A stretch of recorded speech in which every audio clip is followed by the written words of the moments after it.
just gonna kind of move our bodies. And some of the stuff will actually might even challenge you a little bit. My name's Peter Starius. I'm a yoga teacher from San Luis Obispo, California.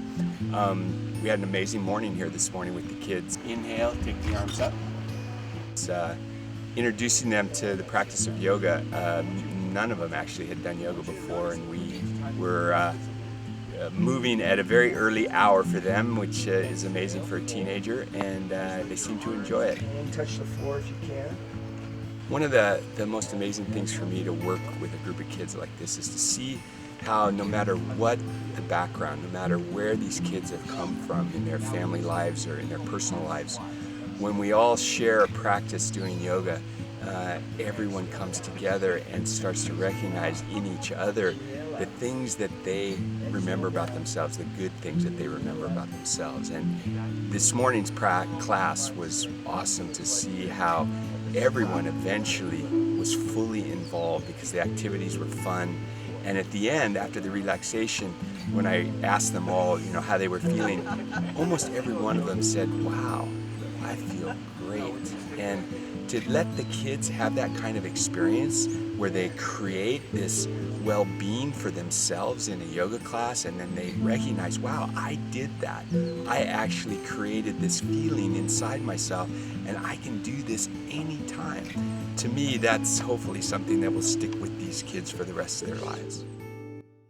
Yoga with Peter was a lot of fun. First time I ever did yoga, and that was phenomenal. So most definitely, I like the whole excitement of not knowing what we're doing, where we're going, who we're going to be meeting, who we're going to be seeing. I think that all that is amazing. The morning was sweet. I enjoyed the yoga thing because I stretch every day anyway, so I was a little bit used to it. But he did some extra stretches that I never did before. So waking up, doing yoga, not really used to that, but I don't know. It's a good trip. Doing stuff like that, going outside of my comfort zone. I used to be a dancer, used to. I still dance, but a lot of our resources in our community got cut because of funding, so that doesn't really happen anymore. I do work 3 jobs. I work at Home Depot and I'm very active. So I'm constantly on the go, but kind of like knowing that I'm going to be super active excites me. So yeah, I'm just ready. It's a big change from what I'm used to doing, and that's a good part of all this, and I like it though. It's a good opportunity to, always get into a good habit of not being lazy, Definitely used to being active all day. Actually, if I was home right now, I'd probably be playing basketball, so, it's a little vacation for me. It's been an incredible 24 hours that I've been here. In our clinic, we have 25 pages and a prep table where the technicians are prepping the animal for surgery and cleaning them up. And then behind this door, we have an operating room. And we do major surgeries in there. Everybody picks up their pet the same day they drop them off. And yes, we're doing spays and neuters in there today. Sam decided that he wanted to actually offer huge surgeries. So once a week, every Monday, we have to do about $30,000 worth of free surgeries in the clinic. We're the only one of our kind.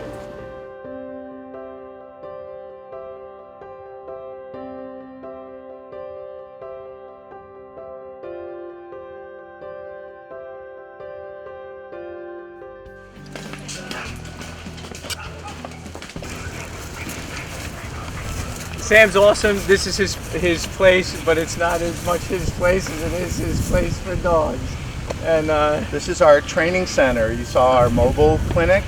This is where we rescue dogs from the local shelters where they have 4 days to live, and we bring them here and we train them to be certified assistance dogs. I was one of the creators of The Simpsons, which was extremely successful. So when I started getting money from that, I wanted to do something that would help animals. And I had 2 dogs, Lono and Casey, at the time that were very important to my life. So I thought, well, if the original idea, the first program we had was our Certified Assistance Dog program, which is rescuing the dogs, training them to be certified assistance dogs. And I thought it also helped people because, we give them to the deaf. In real life, we're not going to know when the phone rings. And we're not going to know when somebody appears at the door. So our dogs could be sound asleep on the floor when somebody comes to the door, and they've got to wake up real quickly. Now we place our dogs with people that are deaf and hard of hearing. We then go to the home and we work with that person for anywhere from about 4 to 5 days, teaching them how to work with their dog so that they can become a team together. They bond very fast with... It's cool though, like this trip's opening a lot of doors. It's like a year or so from now, if I want to come up here and maybe talk about getting a job or something, like to get it going for me to do my dream. My name is Kim Meinhardt. I'm one of the trainers here at the Sam Simon Foundation. My work consists of taking care and training the dogs to become service dogs, and just taking care of them from day to day. This is Tegan. He's a rescue. He's probably part sight hound, like a Irish wolfhound, and part old English sheepdog. It gives him the white and black. He's full of energy all the time. He was dumped off in a shelter up in Simi Valley, north of here. Both he and his brother have no other idea about them other than that. They're healthy, happy, which is a little bit more than sometimes we find our dogs in. Sometimes our dogs are pretty sad shape. These guys are the greatest. This is the Sam Simon Foundation, and the guy rocks. He protects and rescues dogs, and it's awesome. What else is there to say, man? Look at this. This is paradise for animals.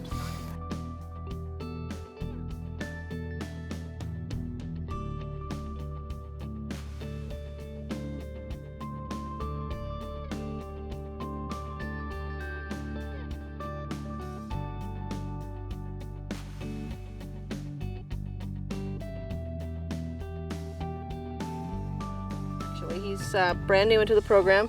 He was at the shelter and he was covered in mats and his own excrements and just filthy, and because he's a black colored dog, people tend to walk right past them at the shelter. They don't get adopted as well as some of the more colorful dogs that you'll see here.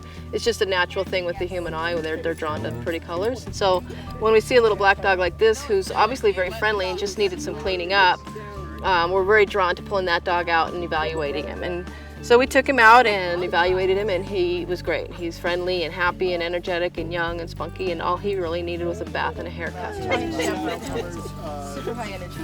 They'll take care. I think this is a safe one. That's what he does. 100 pounds. It's just been another great day here with Joe and all the rest of my campers. These dogs are amazing. Like this little one. Come here. Come here. They're so playful and so obedient too. I think that's amazing. Yeah, this group of people that I'm spending this time with is just amazing. Be easy, Levi.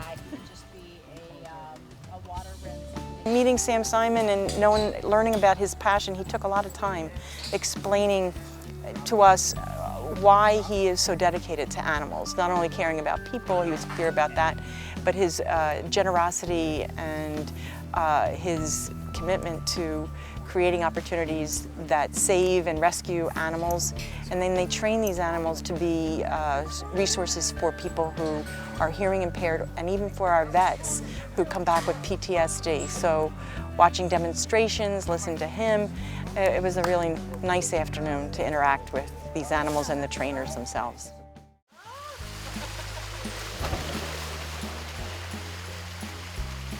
That was wonderful.